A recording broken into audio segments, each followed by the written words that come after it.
La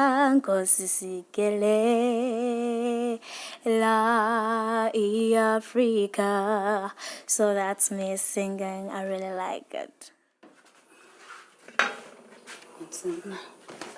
She also likes spending time with her mum in the kitchen. My mom is a very good cooker. Mostly she's good at cooking some traditional things like samp, which is called umngqusho, and African salad, umphokoqo. So she's good at all that kind of stuff. Yolanda's mother tongue is isiXhosa, the most widely spoken of the 11 official languages here.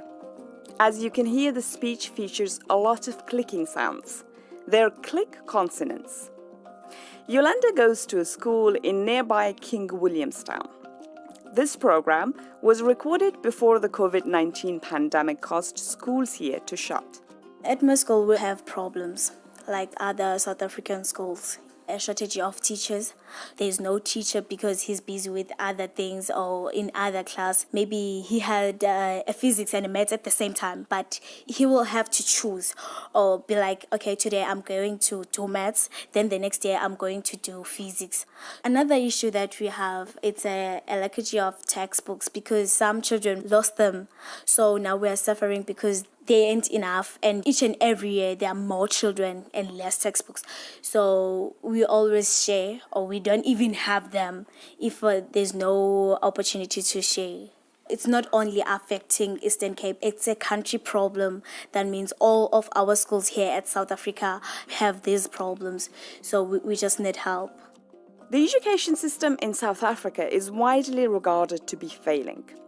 A string of international reports in the last decade measuring the quality of education and teaching has placed South Africa at or near the bottom of the rankings of those assessed. The OECD, a club of mainly rich countries, placed South Africa's education system 75th out of 76. And research has shown that learners from schools in rural areas, like Yolanda, don't perform as well as children studying in cities. Who is that? Tina. Okay, I'm coming. Hey Tina, Hey, how are you? I'm fine. And I just thought I should come and visit. Oh, well, that's fine. Gakina is one of Yolanda's friends. She goes to a different school in King Williamstown and is in the year above Yolanda. Like Yolanda, access to textbooks is a big issue for her too. Regarding the textbook issue, everyone is suffering. For instance, I'm a grade 12 learner, but I don't have any of the textbooks. Yesterday I was writing history and I did not have the history textbook. That gave me a lot of problems because I had to go and ask around for handouts. What did they give you? What did they say? But then thanks to my history teacher, last week she called us for a Saturday class. Then she updated us on the tests that we'll be writing. Okay. And then, that's how I got to know the essay for history. Yolanda and Gakina are hands-on when it comes to trying to improve educational standards and the quality of school buildings. We tried to rebuild our school, we were painting our school. Yeah. We fight for everything. At our school, they didn't want to paint our school. They were like, we don't have a maintenance money. But they came out with the paint. We did everything in the right order. They painted my school, and now it looks much better than the first time when I arrived there. And I'm so proud of it. Substandard sanitation facilities is a big concern for Yolanda. She, like other pupils, often have to use temporary toilets. These aren't cleaned regularly, and the chemicals they require aren't stored safely either. Don't you get frustrated to the government by promising things that are not going to happen? Yeah, I do get frustrated at times. They do not fix the toilets. So it's really frustrating and it's really annoying because some of us have a short temper. Does it frustrate you too, or you just calm about it? I also lose my temper. Every time I ask my principal, why are they doing this? Why are you treating us like this? We always fight so that the next generation can have a better future. Both girls are members of a movement called Equal Education, which mobilizes young people like Yolanda and Gakina who are directly affected by education challenges. Their members have marched, held night vigils, advocated in the media, and, where necessary, taken legal action. But what kind of success have they been having? We went to Gauteng to meet the Minister of Basic Education, which was Angie Muteja. We went there to submit a memorandum. The girls had created a document listing issues at their schools that required urgent attention. We never met her. We had to submit the memorandum to someone else. But it was like a very, very successful match because like they're looking into that.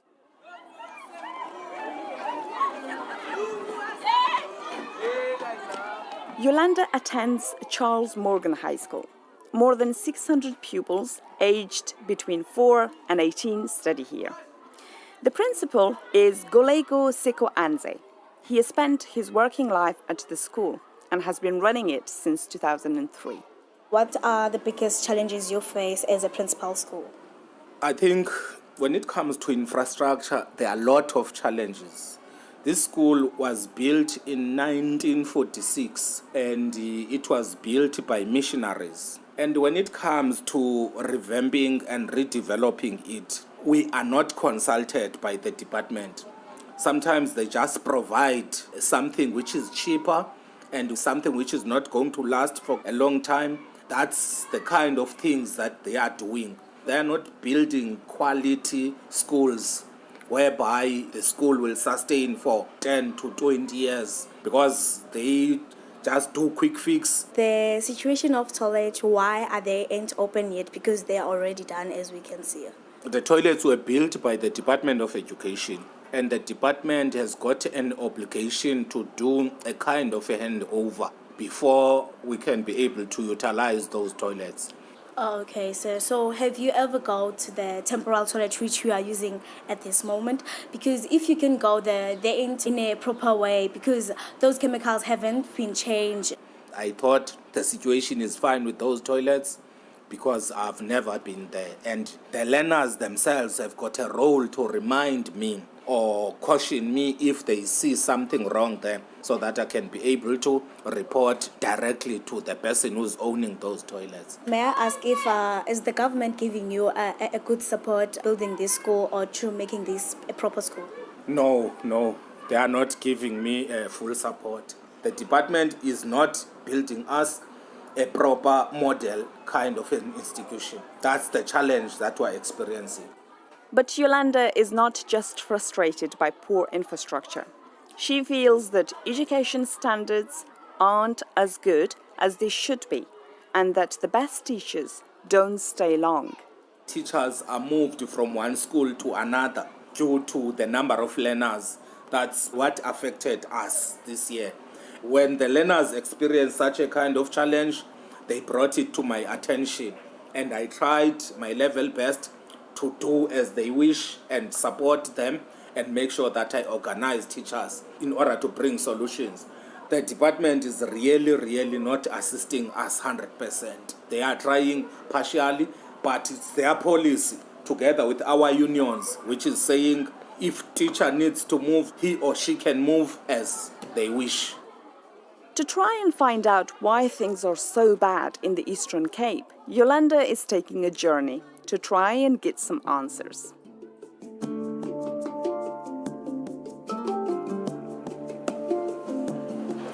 I'm going to Cape Town and it's my first flight in my life.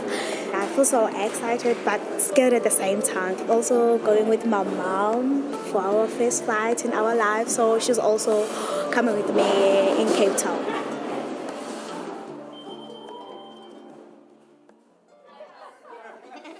Okay, I have a ball. I have a ball. I put it there. I put it there. I put up. I pass it on. I pass it on. I have a ball. I have a ball. I put it here. The first place she visits is a reading club in Philippi, a crime-ridden township. The poverty here is clear to see, but it doesn't stop dozens of families from sending their children to a small church every Saturday morning to learn how to read. 8 out of 10 children in South Africa can't read properly. One of the 2030 Sustainable Development Goals is to ensure that all children learn to read. That includes reading for meaning. So, rather than just aiming to pronounce the words on the page, children should understand what those words mean too. Malusi Into Arpi runs this reading club. So this is Sitle. She's reading with 6, 7-year-olds.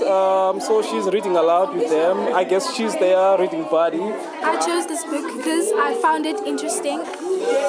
It was the second week of the long holidays and Jamila was bored stiff. There was nothing to do except wait for Afro Idols, her favorite TV show, to come on later. Hey, couch potato, switch off that television. So we have children here as young as 4-year-olds that come to the reading club with their siblings. They will read silently or they will read in pairs. Older children need to model reading to younger children, also to inspire them for them to want to read, you know. Yolanda is keen to know why so many children in areas like this struggle to read. Children who are coming from disadvantaged communities, there is no culture of reading or storytelling, practicing literacy in their everyday life. So now when they go to school, some of them don't have a reading or literacy experience. Okay, Melissa, so do you think that government must take literacy more seriously? It's a big yes. If government wants to see improvement in the economy, then we need to raise a generation that is literate. If again children are illiterate, it means that actually you are not going to get children that are going to break the cycle of poverty in their families. For me, I imagine or understand literacy is not only about the ability to decode words on a page, but it's about thinking, engaging. If we are not achieving that, then what kind of nation will we have? But there is another issue that makes learning to read difficult: getting hold of books in your native language. Hi, Yolanda. Hey, Nick. How are you? I'm fine, thanks, and you? Good. I'm glad you could come to my office today. Next Paul, a senior researcher in the economics department at the Stellenbosch University, has devoted a lot of his career to thinking about how to improve literacy. Just before we sit down, I did just want to point out these two shelves over here. We're going to be speaking about literacy. You isiXhosa home language, eh? Yeah. These two shelves of books, and there's only 280 books here. These are all of the books that exist in isiXhosa in the world that have currently been published to date. And I'm going to refer to this later when we're talking about reading, but I'm sure you'll agree this is pretty shocking. There are nearly 7,000 high schools in South Africa, and the gap between the top performers and the rest is massive. South Africa is the most unequal country in the world in terms of income distribution and wealth distribution. And our education system, unsurprisingly, is also one of the most unequal in the world. The top 200 high schools in the country produce more maths and science A's, 80% plus, than the other 6,600 schools combined. So those top 200 high schools, which are all charge high fees, not all of them are private. I think a lot of people think that the problem in South Africa is public versus private. It's actually high fee versus no fee. We don't have ways of ensuring that the best teachers teach in the most challenging contexts. How do you improve teacher retention? Well, I think we should ask those teachers that are moving or leaving the profession, why are they leaving? So if you think of the teacher that left your school, why do you think are the reasons why she left? They see a better chance or something. How many children are there in your class, your average class? We are 62 learners. Wow. You have 60 learners in one class. It would be really interesting to ask the teacher that left your school, the school that they went to, are there a smaller number of kids in the class? Is it a school that's exactly the same but they just decided to move? Teaching 60 kids is difficult. But another issue in South Africa is that many of the teachers don't have a good command of their subjects. Teacher quality is a big problem in South Africa. A study that was done in 2007 showed that 79% of grade 6 maths teachers in South Africa can't do grade 6 maths. So again, it's shocking that kind of 80% of schools and 80% of teachers and 80% of kids, there's this kind of consistent number of teachers, kids, and schools that are not meeting basic standards. The question of how we solve that, I think, is twofold. One is we have to ensure that there are better students that are coming into the teaching profession. At the moment, you need the lowest number of points to become a teacher. Every other thing that you need to go to university for, you need more high school points, which are our system of determining who gets to go into which course. So everyone kind of sees teaching as this kind of employment of last resort. We need to change that. And there are lots of ways of doing that. One is to try and be more selective, offer bigger bursaries to become teachers, and also place those teachers in schools that are semi-functional. The second solution is to try and ensure that teachers already in the system get the training they need. But the problem is that government doesn't then allocate budget to expanding that. This is a political will problem. Okay, so how confident are you about the 2030 goal? In terms of are we going to reach it? I think that it's unlikely that we would reach the goal of all children reading for meaning by 2030, unfortunately. And the reason why I say that is in South Africa, 78% of kids can't read for meaning. If we project that going forward, it's highly unlikely that that number will get to 0 or to 5% by 2030, unfortunately. But I would say even if it came down to 50% or to 40%, that is still a big thing to celebrate if we did reach that. while in Cape Town, Yolanda was really keen to see what kind of dream education the lucky few are getting. She went to visit Shamsuzi, who studies at COSAT, the Center of Science and Technology. My school really specializes in physics, mathematics, and IT. Let me show you the library.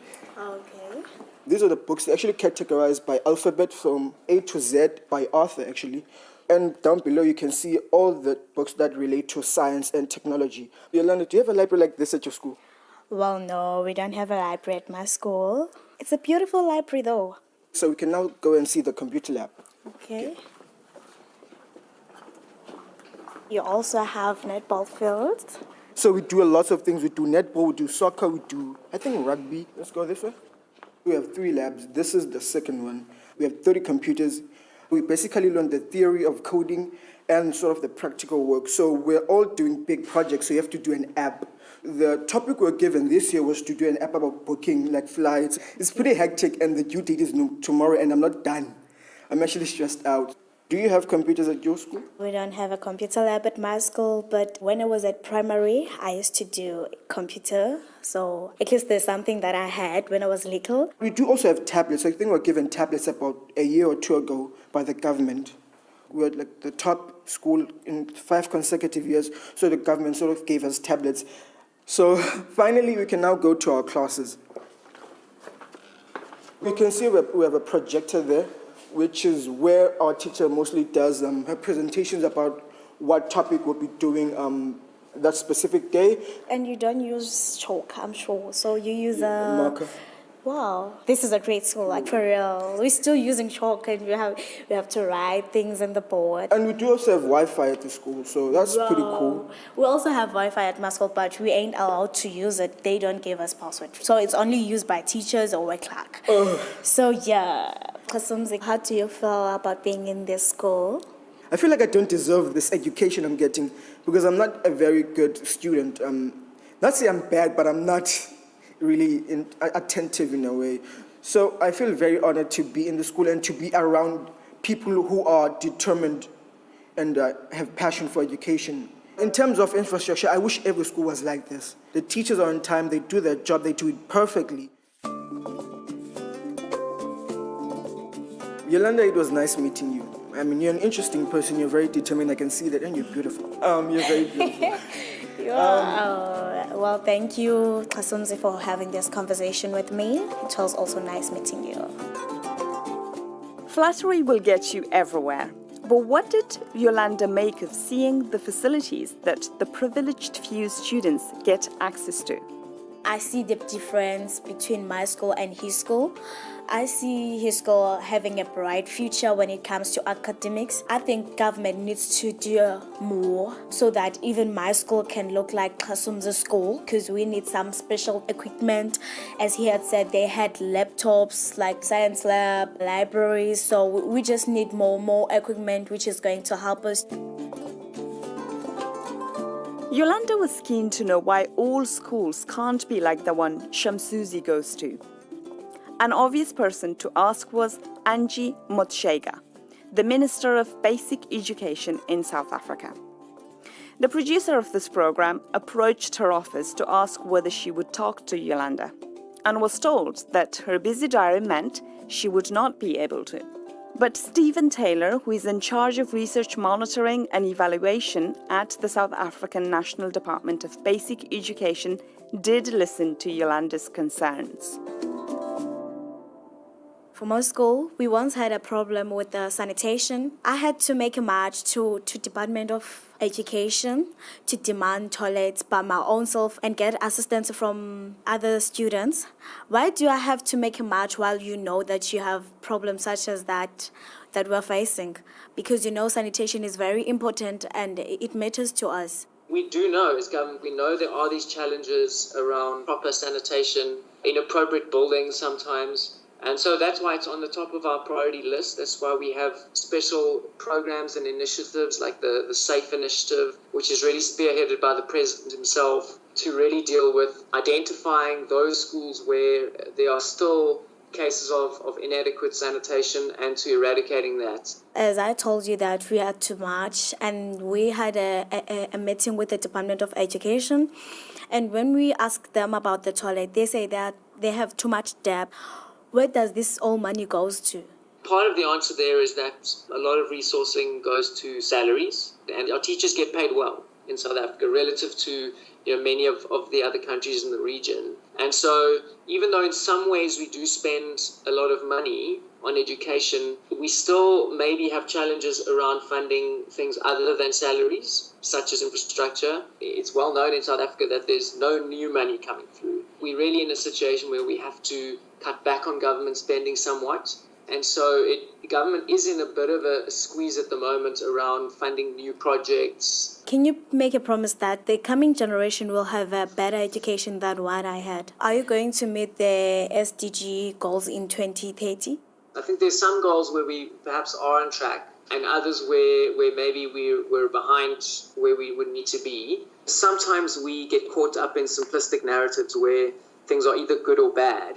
So I personally am not a politician, so I'm reluctant to make promises. But I would say that government is genuinely committed to improving education in South Africa. It's long-term challenges, so think of it as a generational issue. But I'm confident that there will be continued improvements in the next generation where there will be better and better infrastructure in our schools. There will be increased access to new forms of technology. There will be better early literacy and maths outcomes. I think we shouldn't forget about those basics of education. And there will be higher rates of educational participation in school and in post-school opportunities. I'm confident of that, but let me not phrase it as a promise.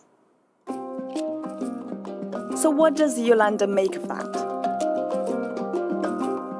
During this journey, I have walked, I learned many things. Some things don't come easy. We have to come with a plan as us, as community, and help government to achieve some things because we can't just stand there and not do anything. So we have to work together to build a new South Africa or a better South Africa when it comes to education. I do believe that they can meet the goals. Since we have a new president and he promised us many things, I do have hope and I do believe that Mr. Ramaphosa is going to change everything. That was our guide in South Africa, Yolanda Nazo. Next week, we will be in India for goal number 5, gender equality.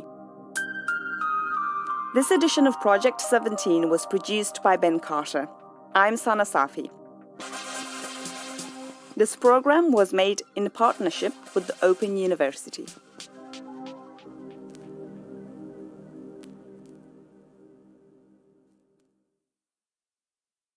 This is the BBC World Service, and for March's World Book Club, Harriet Gilbert discusses a literary first. Cici Dangarembwa was the first black woman in Zimbabwe to have a book published in English. Nervous Conditions explores themes of race, class and gender through the story of one ambitious young girl.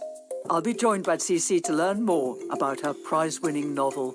World Book Club from the 6th of March. And at bbcworldservice.com, it's Discovery. I'm Lucy Cook. I'll be meeting some of the animal kingdom's biggest loners to try and understand the lure of solitude. We humans are a supremely social species, but the coronavirus pandemic has forced many of us into solitary confinement. This is the BBC World Service, the world's radio station.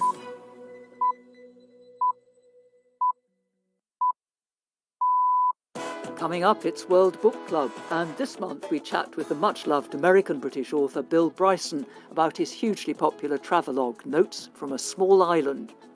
Having lived in the UK for 2 decades, Bryson took what he thought might be a last affectionate trip around his adopted country before returning to live in his native America. Notes from a Small Island is the irreverent and hilarious account of this meandering, sometimes fraught journey. From Dover to Downing Street, from Giggleswick to Loch Ness by way of Titsy and Netherwallop, Bryson rejoices in Britain's inimitable place names and other eccentricities and tries to pin down what exactly it is that he loves about the country. A #1 bestseller when it was first published, Notes from a Small Island has become Britain's most loved book about itself. Join me, Harriet Gilbert, and listeners with questions from the UK and around the globe on World Book Club with author Bill Bryson after the news. BBC News. Hello, this is Jerry Smith. A burgeoning number of protesters in Myanmar appear to be defying the authorities to oppose last week's military takeover. In the main city Yangon, there was a mock funeral for the coup leader Min Aung Hlaing. This report from Jonathan Head. A 5th day of protests, and the numbers are still big, the crowds diverse. This was Sule Pagoda in central Yangon. Young activists, now adopting the dress code of hard hats and backpacks from Hong Kong, led and organised many of the marchers coming into the city. There were doctors in hospital gowns, teachers in crisp white tops, some bare-chested bodybuilders, and one group of young women in multicoloured ball gowns. There's plenty of humour and creativity, a sense of fun despite the ever-present worry that the army will eventually be deployed against them. The European Commission President has admitted that the EU's vaccine programme is not where she wants it to be. Ursula von der Leyen has been criticised for falling behind countries like Britain, where more than 12 million people have received the jab. Addressing the European Parliament, she conceded there had been some mistakes. Wir waren spät dran bei der Zulassung. We were late with the approval, we were too optimistic on mass production, and perhaps we were also too certain that the orders would actually be delivered on time. We have to ask ourselves why this happened and what we can learn from it. Ms von der Leyen said the pace of vaccination was now picking up, and she stood by the decision for the EU to secure deliveries for all member states and by her refusal to compromise on safety and price. A court in the Bangladeshi capital Dhaka has sentenced 8 men to death for murdering a publisher, Faisal Afin-Dipan, more than 5 years ago. Jill McGivering reports. All 8 men were described as members of a banned Islamist militant group, Ansar al-Islam, thought to have links to al-Qaeda. One was a former army officer who was accused of organising the killing. He also faces charges relating to other similar attacks. Faisal Dipan was found dead in his office in October 2015. He was apparently targeted because he published books by secular writers, including a science blogger and writer, Avijit Roy, who was himself murdered months earlier. These were part of a wave of violent, often fatal attacks on Bangladeshi liberals, including writers, bloggers and academics. An Australian citizen has pleaded guilty to attempting to broker trade deals for North Korea for arms, oil and coal in contravention of international sanctions. Chan Han Choi, who was born in South Korea, was described by Australian police as a loyal North Korean agent. All of the illegal deals eventually fell through. World News from the BBC. A preliminary report into a deadly plane crash in Indonesia last month has indicated problems with the auto-throttle system, which controls the engines. All 62 people on board died when the Sriwijaya airplane plunged into the sea near Jakarta. Air accident investigators said more research was needed to determine whether the auto-throttle lever malfunction caused the Boeing 737 plane to nosedive. A court in Moscow has issued an arrest warrant for the opposition activist Alexei Navalny's chief of staff, Leonid Volkov. The official government newspaper said Mr. Volkov was thought to be in Germany.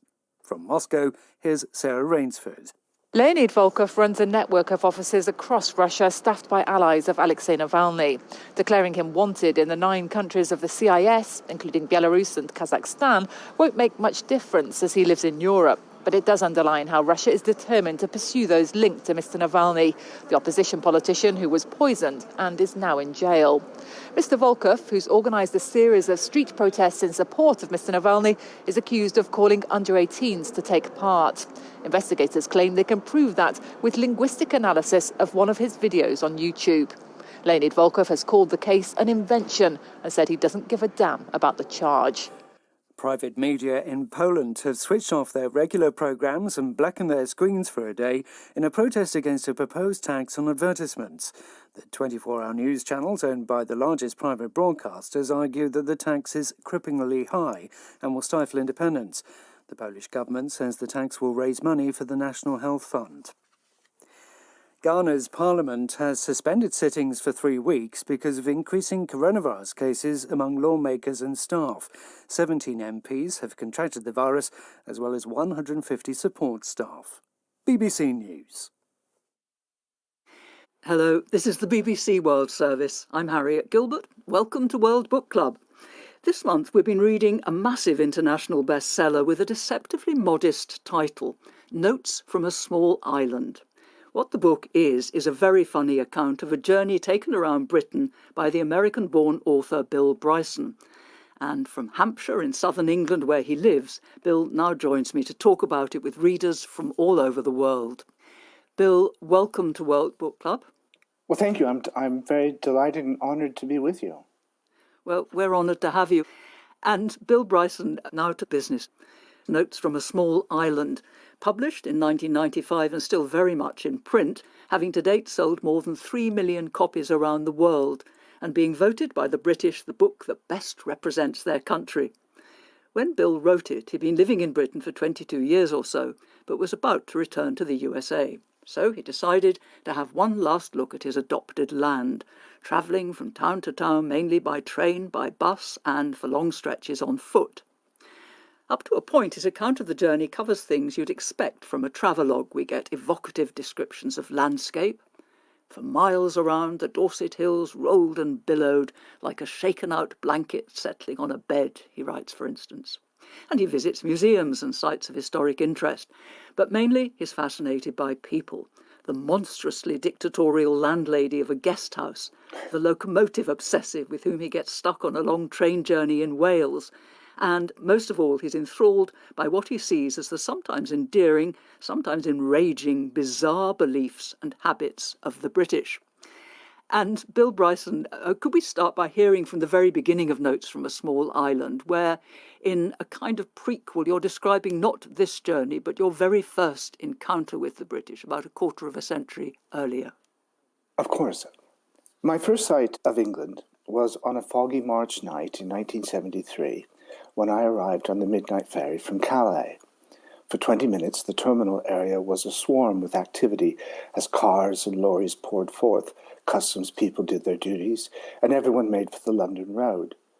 Then abruptly, all was silence, and I wandered through sleepy, low-lit streets threaded with fog. It was rather wonderful, having an English town all to myself. The only mildly dismaying thing was that all the hotels and guest houses appeared to be shut up for the night.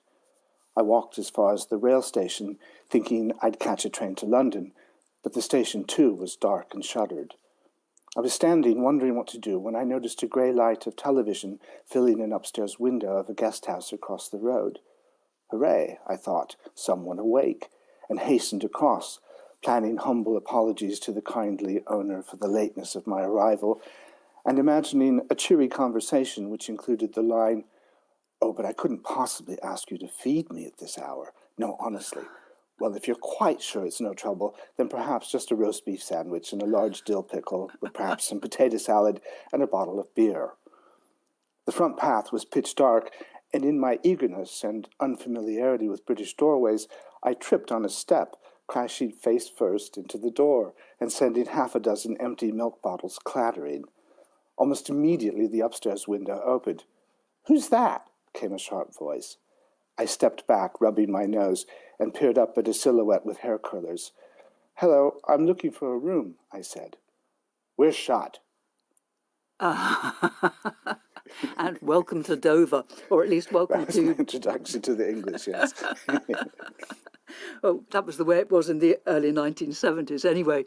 And we've got a caller on the line, our first caller, with a question for you, Bill Bryson, about Notes from a Small Island. She's Valerie Heed. She's in Lyon in France. Valerie, hello, your question for Bill Bryson. Yes, hello, Harriet. Hello, Bill. I just wanted to say I grew up just up the road from Dover, so it's so funny, your descriptions of Dover and the ferry. So my question is, how did you choose which way to travel around the British Isles? Well, thank you, Valerie. What I wanted to do was travel by public transport as much as I could, and by and large, I succeeded at that. I mean, one of the things I always try to do when I'm traveling, often any of my travel books, is to kind of get out there and mingle among people. And I'm actually quite shy and reserved, and so I'm much more of a spy when I'm traveling. I sit and observe people rather than engage actively in conversations with them. And so the whole idea for me was that I was going to ride on buses and trains and just kind of eavesdrop. And so did that dictate the route you did, trying to find connections between buses and trains? Well, very often it limited it. It made it much more difficult because, of course, you get into certain parts of the country and you quickly discover that although there are notionally buses, they may only run every second Wednesday or something. And so I found quite a lot of time that I would, arrive at these lovely little bus stops and, the little shelters, which are like little houses. They're always so cozy. It's one of the many things the British do really well. But in the old days, in the 70s, when I first traveled around Britain, you would stand there for perhaps 40 minutes and a bus would come along. And now, you may stand there for 40 days before a bus comes along. So it was kind of frustrating in that sense. And my travel around the country was limited in certain ways because of that. But having said that, I mean, Britain is still a pretty easy country to get around in, thanks to its coziness, thanks to the fact that it is fairly compact. Well, Valerie, thank you very much for that question. And we have somebody on the phone now from Jaipur in India. She's Sonal Kalia. Sonal, hello. What would you like to ask Bill Bryson? Yeah, I wanted to ask, have you written your accounts while traveling or do you write much later? For example, the composite landlady, Mrs. Smegma, is it at the same time that you're writing or is it much later that you recollect and write? So, Bill, a double question there, really. Do you jot down notes as you're travelling, or do you do it much later? And as interesting, if not more so, is whether you embellish the encounters and characters. I mean, certainly this landlady, Mrs. Smegma, cannot have been surely just one landlady. She must be a composite.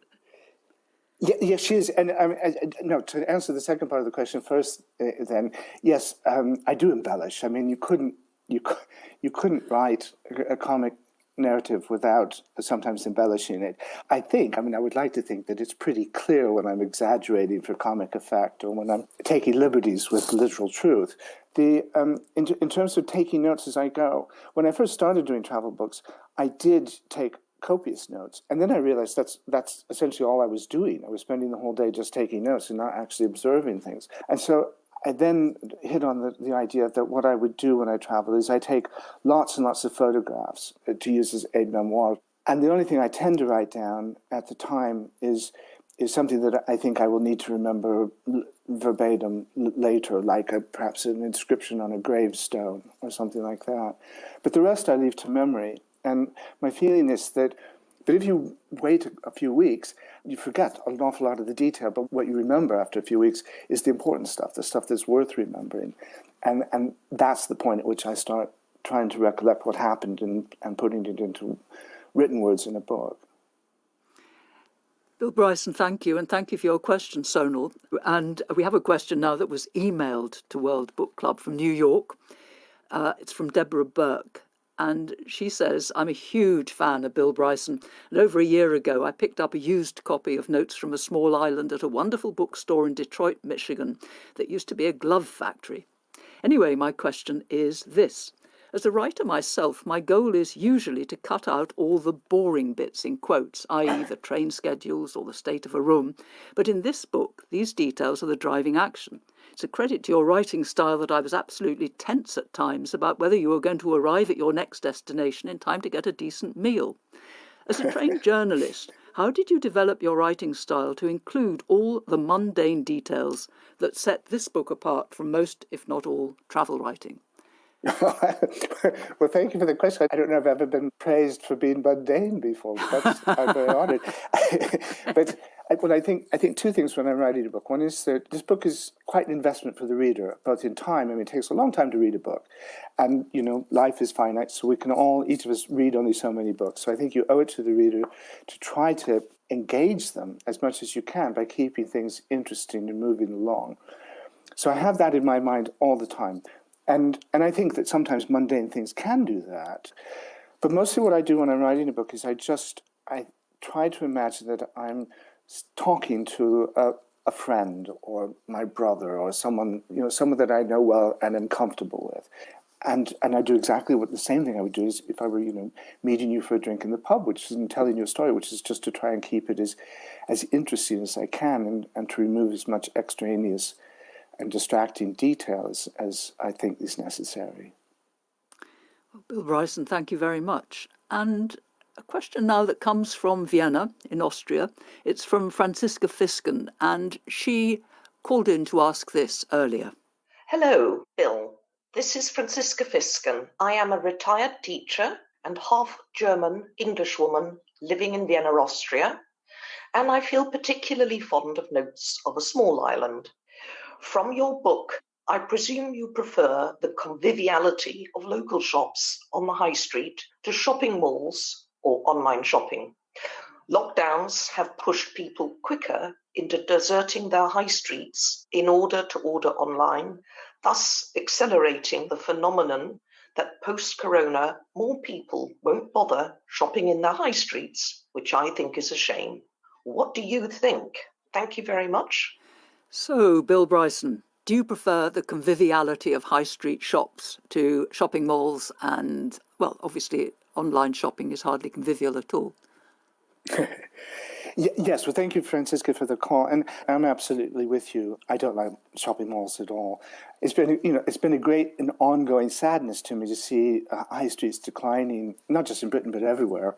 And before coronavirus came along, I'm certain that will have drastically accelerated the whole process. But it's been a long time coming, and it's not just that the high streets are declining, but the individuality has vanished in so many places. I mean, when I was growing up in a small city in the middle of America in the 1950s, everything we had was individual to that community. Our restaurants didn't exist anywhere. They weren't part of national chains, and the hotels and motels and all of those things, all of the shops, the department stores, everything were individual to that community. And I think it was much the same wherever you went. And it was certainly that way when I first came to Britain.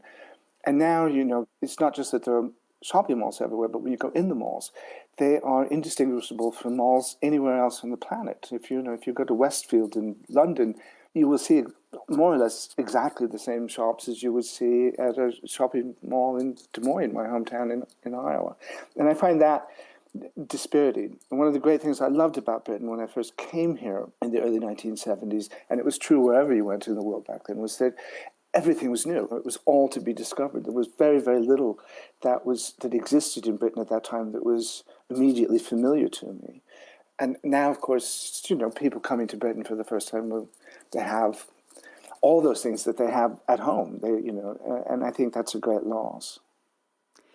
You do get quite enraged sometimes in Notes from a Small Island at what has been done to the centre of British towns. I mean, not just by the time you're travelling around in the 90s, not just the fact that the same shops, the same chains are everywhere, but also some of the architectural, what you see as horrors of, I suppose, post-World War II building cheek to jowl with beautiful old buildings. Yeah, that was something, you're absolutely right. And what's interesting is that, I did a sequel to Notes from a Small Island 20 years after Notes from a Small Island. I went back and traveled all around Britain again. And I found on the second trip that it was much, much improved in many, many places. I mean, for instance, in Notes from a Small Island, I was very hard on Oxford I mean, Oxford is obviously one of the most beautiful cities in the world, but almost everything that had been done to it in the 20th century, and particularly in the years since the Second World War, had not been improvements, in my view. I mean, there had been an awful lot of very, very brutalist architecture imposed on the city, sometimes by the university and sometimes just by commercial interests in the city. I'm all in favor of modern architecture, but I want it to be, good and quality stuff. And there wasn't much of that. It was just mostly kind of cheap and not very attractive. And when I went back the second time, I found that Oxford University in particular has really, really improved an awful lot of the buildings. I mean, it had restored some of the buildings, but also then beside them would be sometimes very strikingly modern buildings, which I thought are so much better than they used to be. And that's true of a lot of cities in Britain. So I think in one place where Britain has actually improved in my time here is in becoming much more comfortable with modern architecture than it was in the 70s and 80s.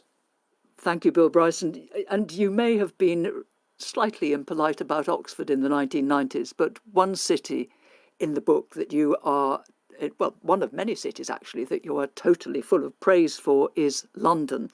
And it would be lovely to have another reading now from Notes from a Small Island in which you talk about London.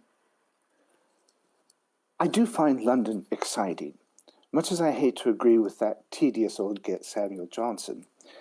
And despite the pompous imbecility of his famous remark about when a man is tired of London, he is tired of life, an observation exceeded in fatuousness only by "let a smile be your umbrella," I can't dispute it.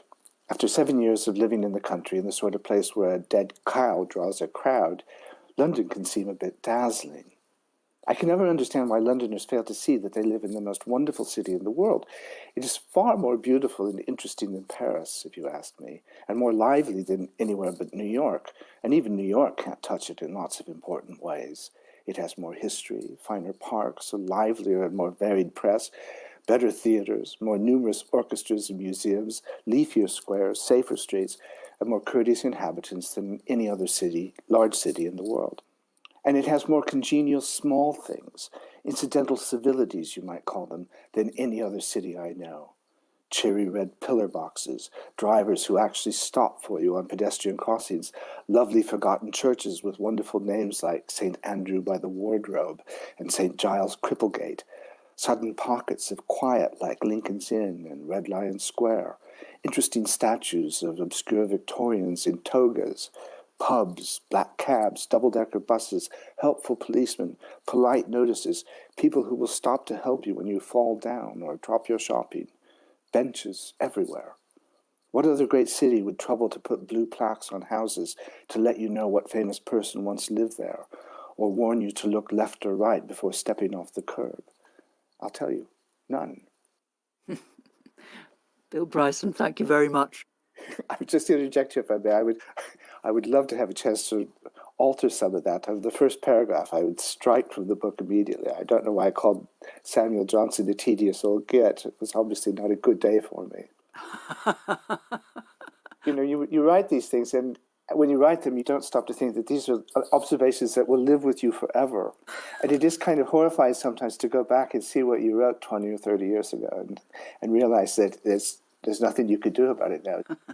Well, we have a question, Bill, about that very passage about London from a Nigerian reader of Notes from a Small Island. He's called Anthony Ekpo. He lives in Uyo in southern Nigeria. And he rang this in to World Book Club earlier. Hello, Bill. You seemed to have loved London so much that you described it as the most wonderful city in the world. In fact, your book makes me want to visit London even more. My question is, a lot has changed since 1973. Do you still think London is the most wonderful place there is on earth? If yes, why? Thank you very much. Yes, that's an excellent question. And I could talk for hours on this topic because London has changed a lot. And in some ways, it is massively better than it was even then. I still think it is the most wonderful city in the world. I really do. But then in some ways, it's got much, much harsher. I feel as if it's become a lot more urgent and ill-tempered. You know, in that passage that I read about people being polite and helpful and cars stopping for you on zebra crossings. Well, I mean, I recently had somebody honk at me on a zebra crossing. I mean, I had the right of way. I was doing nothing wrong. And some just irritable person really wanted to run me down. But at the same time, there have been massive improvements, I think. And I mean, one that leaps to mind is food, not just in London, but in Britain generally. But it's become so much more cosmopolitan. And I think that's what's wonderful. I mean, that's one of the things I love about London. And frankly, one of the things that dismayed me about a lot of the arguments I heard over Brexit was how much people didn't like immigrants being here. I think the fact that when you get on an underground train in London in normal times, that you hear all these different voices from all over the world, I find that terribly exciting. I think there's nothing more flattering to a locality than the fact that people from all over the world want to be there.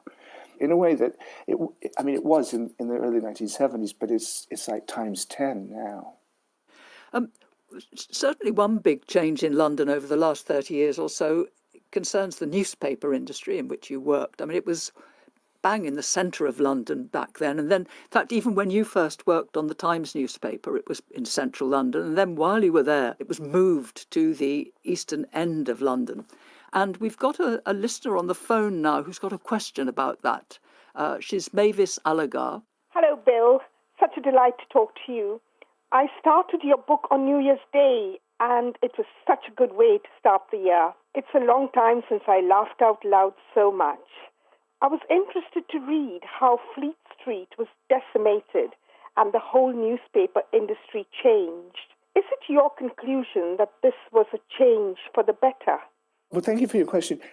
No, is the short, succinct answer. No, I don't think anything that's happened with newspapers in my lifetime has been for the better. I mean, when I first started working on Fleet Street, it was in the very early 1980s, it was still hot metal, typewriters, and so there was a clatter and lots of noise everywhere, and it felt like you were working in industry. And then that was all replaced by the computerized typesetting and everything, and after that, it was really like working in a library. It just all became quiet, and it lost a lot of the magic. And now, of course, what's happened since then is that newspapers everywhere are really, slowly dying, or at least having to reinvent themselves. Mavis, thank you very much for your question. Thank you, Bill, for your answer. And sticking with journalism, we had a question emailed to you by a man who used to work with you at the Times. He's Christopher McCain. Christopher's question is this. How much influence did your time as a sub-editor on national newspapers have on your writing of Notes from a Small Island? Hello, Chris, and thank you for your question. And the answer is yes, absolutely. Not just with Notes from a Small Island, but from any writing I've done. I think I am a better writer for having been a sub-editor for a long time. If nothing else, it teaches you to get to the point, that ideally what you have to do is engage the reader from the outset, capture their attention. In another sense, one of the things that I've always struggled with is how do you reread material that you've written with a fresh eye? How do you do that? Because one of the things that's really tricky for me in books like Notes from a Small Island is I'm telling a lot of jokes. I'm trying to make the reader laugh at various places. And of course, when I'm revising, I know the punchline and I know where we're going with this. And so there's no element of surprise. And it's really hard to know, is this working?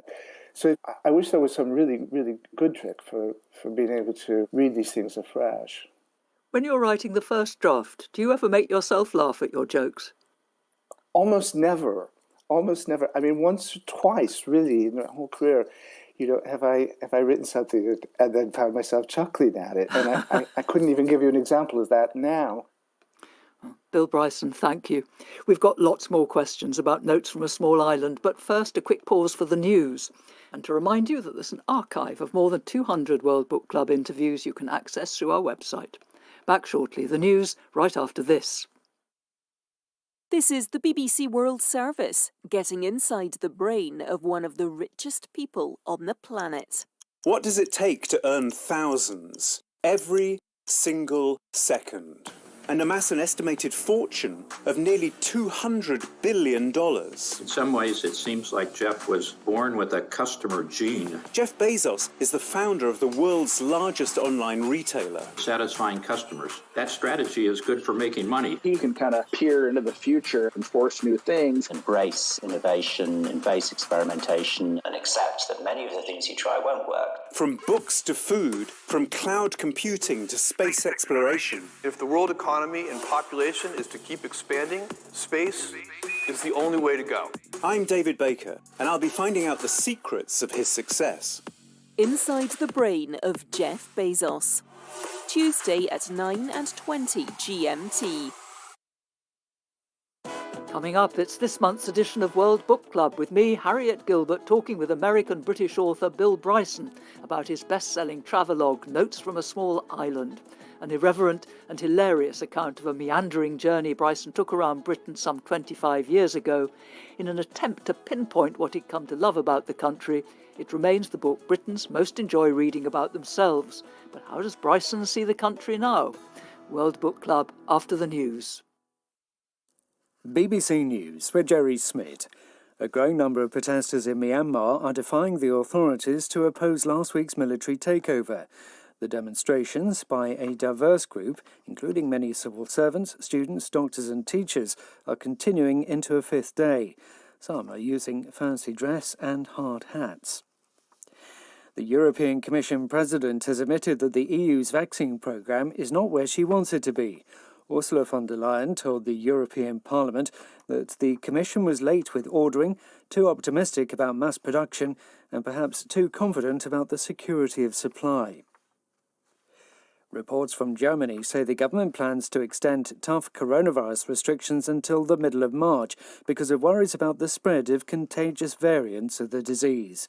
Chancellor Angela Merkel will discuss a draft agreement today with the leaders of Germany's 16 states. A court in the Bangladeshi capital Dhaka has sentenced 8 men to death for murdering a publisher, Faisal Arfin Deepan, more than 5 years ago. All 8 were members of a banned Islamist militant group, Ansar al-Islam.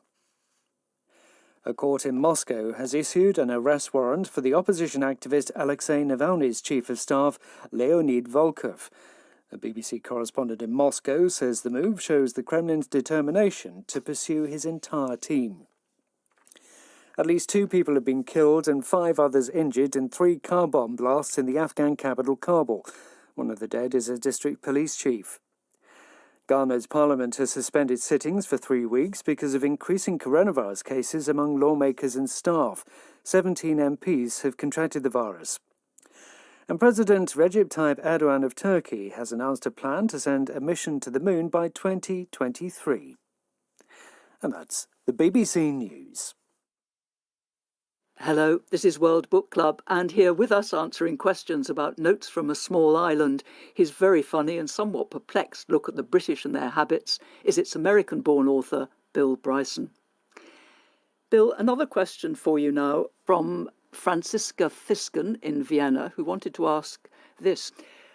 From Notes from a Small Island, I've inferred that you felt that many northern English towns, such as Manchester and Bradford, had gone down in the world in the 1990s when you were visiting them. I found Manchester really was pretty depressing in the 1980s, but was surprised how vibrant it has become more recently. Manchester's even been acknowledged as a better place to live than London in some recent city rankings, which in my opinion heralds a change in the north-south divide. Do you feel there's a change in the north-south divide in the 21st century?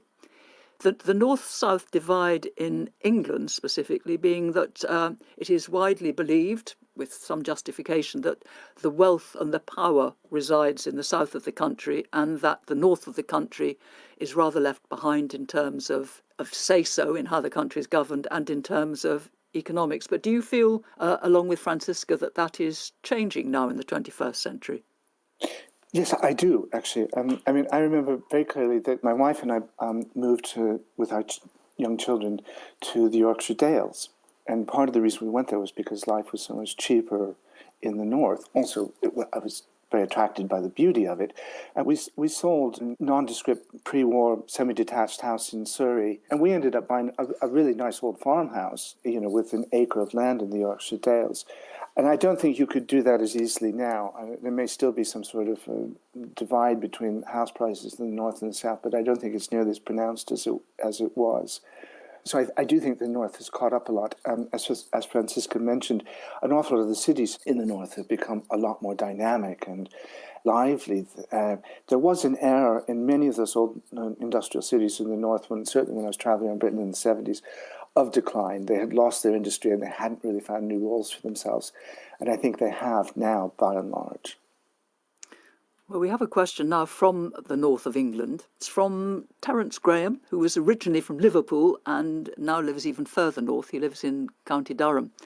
And Terence sent this email asking, did any local dignitaries make contact after reading the book and ask Bill to do them to drum up some publicity? I ask because I know that Durham was very pleased with his description of it and a close connection formed. And I'm wondering whether others tried to get in on the act, or the opposite. Did any contact him to say, please don't come here?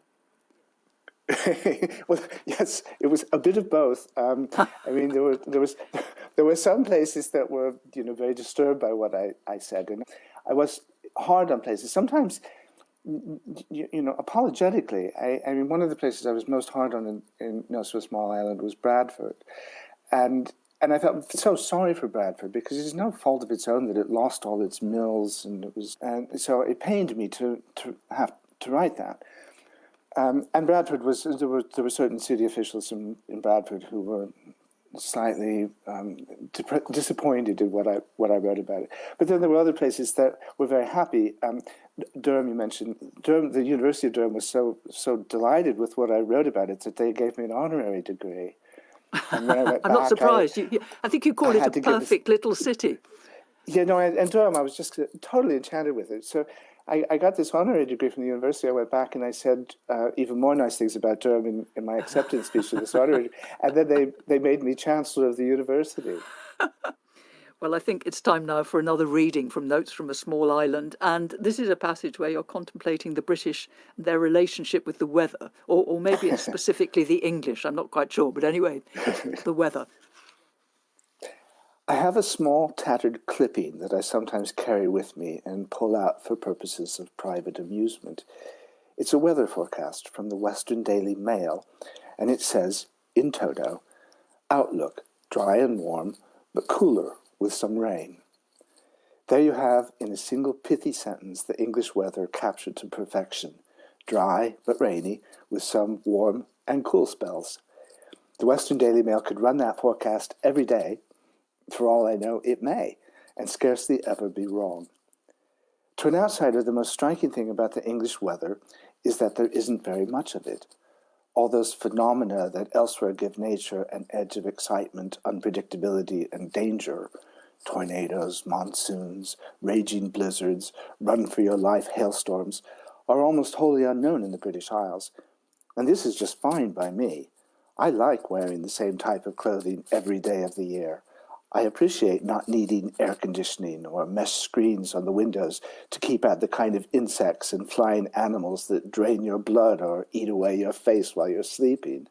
I like knowing that so long as I do not go walking up Ben Nevis in carpet slippers in February, I will almost certainly never perish from the elements in this soft and gentle country.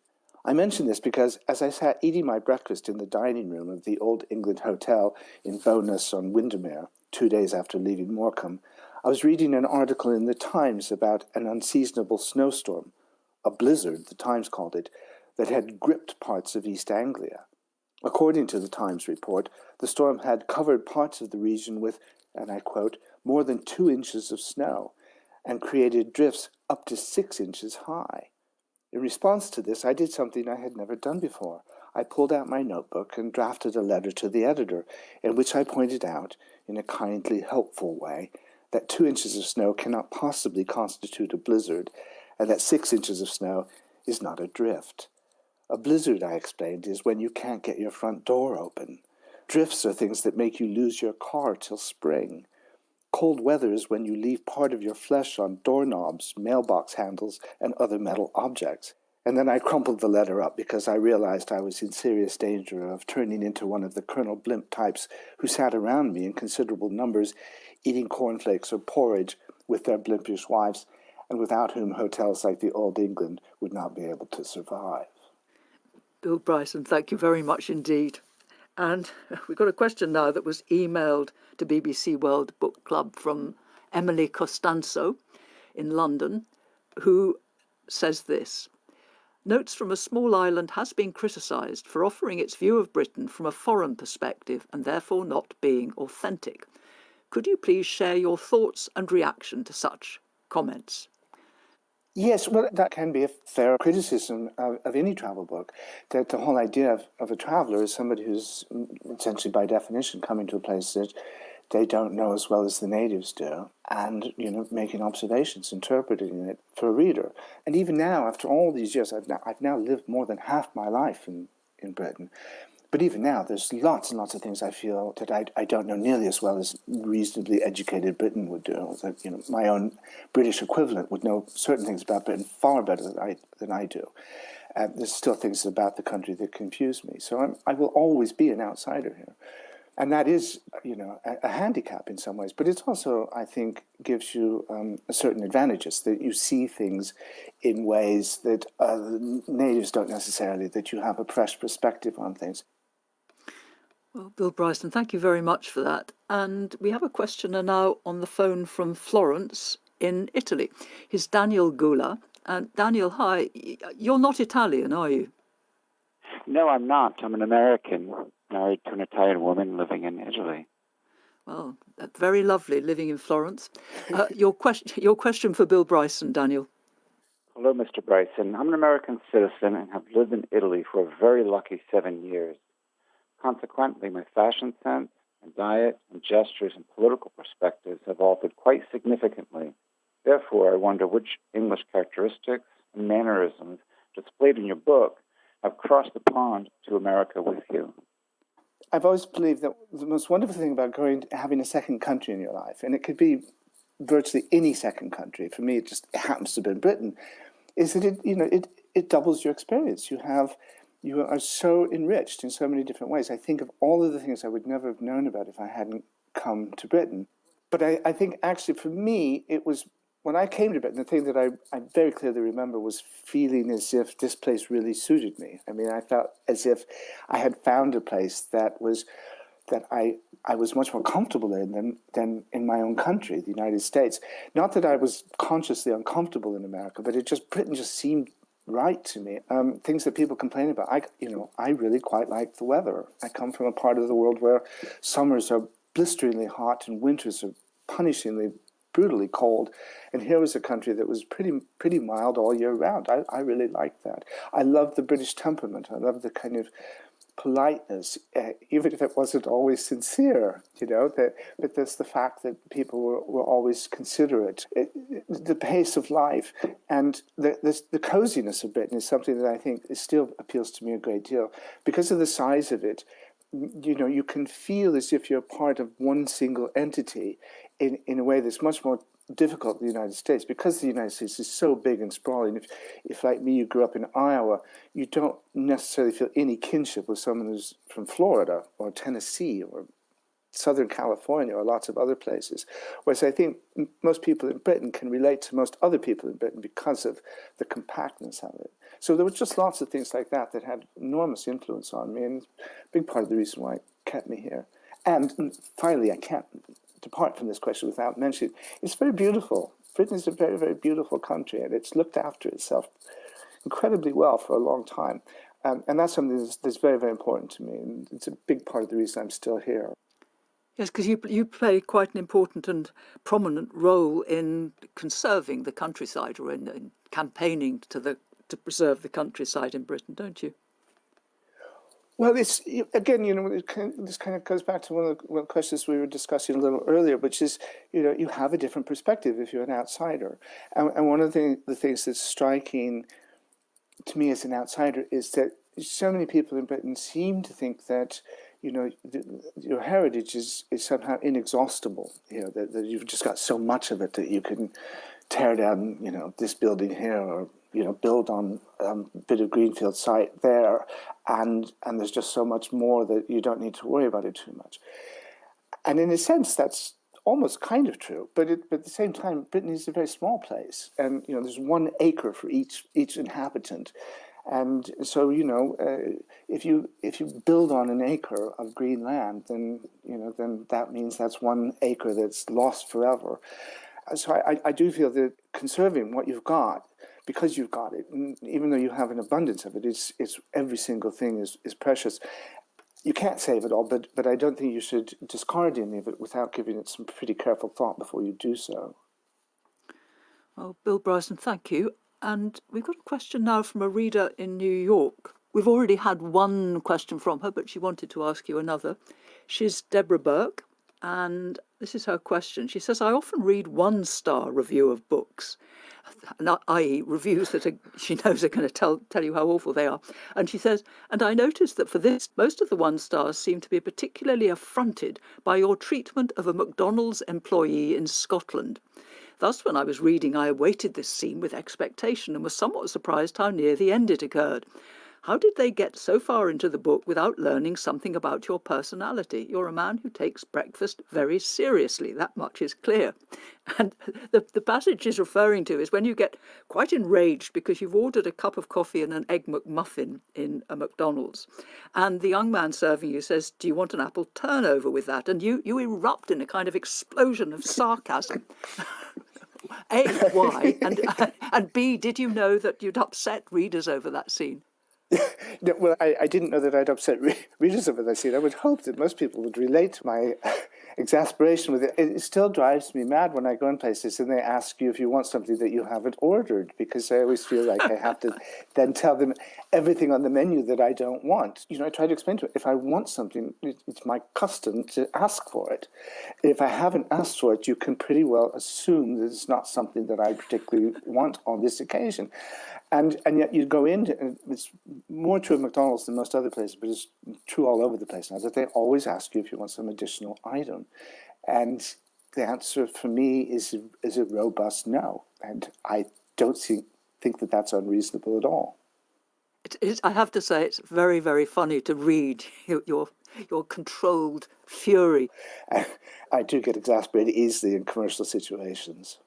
I wonder, though, if there's a connection between rage or exasperation and humour, because there are some wonderful other moments in the book. I think there's one with a hotel keeper or a guest house keeper who manages to lock you out at night. And also a dog walker. You have some furious exchange with a dog walker. All of these are very, very funny. But is there some connection, do you think, between fury and humour? Yeah, I think so. The whole thing with humour, of course, is that it only works if the reader recognizes it and relates to it. And I think we all have those experiences where we are, absolutely infuriated by the imbecility or the obstinacy or some other negative quality of people that we have to deal with. And so I think it's something that we tend to identify with, that rage you feel when things don't go right. And it's not necessarily with people, it can be just with machinery, it can be with, a car park ticket barrier that won't open or that, won't accept your ticket, that kind of thing. Those are always pretty rich sources of comic material, not just for me, but I think for anybody who deals with trying to be amusing. Thank you, Bill Bryson. And a question now, a 2-part question from Joanne Boy in Toronto, in Ontario, in Canada. So the first part is, how has the pandemic affected the writing process for you lately, since so much of your writing is based on travel? Yes, well, it hasn't exactly affected my writing, because it was my intention at the start of 2020 to retire. And actually the pandemic made it easier to do so, because suddenly I wasn't being asked to do all kinds of things. And it's a year later, I'm finding I really, really enjoy it. I've got a whole load of grandchildren, and I wanted to still be able to, get down on the floor and play with them while I'm still able to get back up again. Rather than spend the rest of my life working and traveling, I wanted to enjoy my twilight years with my dear long-suffering wife and my larger family. So I haven't done any writing at all. So now, do you think you really have retired? Because your readers are going to be quite seriously upset by that. And they're also going to be thinking, oh, yeah, a lot of writers say they're going to retire and then they don't. I mean, how much do you think this really is it? Yeah, no, I've been slightly astonished, Harriet, by the number of people who've asked me that, as if writing is a kind of compulsion and it's something that, I just won't be able to give up doing. As if somehow there's a lot of fun in writing. To me, writing is hard work, and the fun is not having to do it. And the parts that I miss are the travel and the research and having a reason for going to the library and things like that. But the one thing I'm pretty sure I will never do is sit down at a keyboard and turn it into a book now. Well, I wonder if you could maybe then write an imaginary book about Canada, because Joanne carries on to say, look, could we possibly hope for a book about Canada at some point? And then she really does try to seduce you. She says, I think the beautiful Canadian North would be an enticing subject for future writing. We don't have poisonous snakes or hillbilly rednecks, but we do have bear, moose, and some of the largest mosquitoes and black flies you've ever seen, and lots of friendly, polite people who take every opportunity to pitch a tent in the wilderness every summer and enjoy the great outdoors. What do you say, eh? That's Joanne's. What do you say, eh? I can sincerely say that if I were going to do another book, it would be Canada. My one regret was that I didn't ever get around to writing a book on Canada. And it's a country that fascinates me. I mean, I grew up, with just one state, Minnesota, between my state and Canada, and yet knew nothing about Canada. I'm not even sure what province was on the other side of Minnesota. I know it's Winnipeg, but is that Manitoba? I don't know. The degree of ignorance that most Americans have about this friendly country to the north is just staggering. And I've always wanted to correct that and spend more time in Canada and try to understand what it is that, in what ways Canadians are actually different in thinking and outlook and culture from people from the United States. But I don't think I'm ever going to get around to doing that now, alas. Well, I'm sorry, Joanne. He's a man of his word. Anyway, another question now. A question from Emma Gibbs, who tweeted us at BBC WBC and has now recorded her question for you. Hello, I'm Emma Gibbs and I'm from Worcestershire. I'm a huge fan of your book Notes from a Small Island, and I would love to know how you found your niche as a travel writer and what advice you would give to aspiring authors. So another two-part question, Bill. Well, okay. How did I find it? I didn't set off to be a travel writer at all.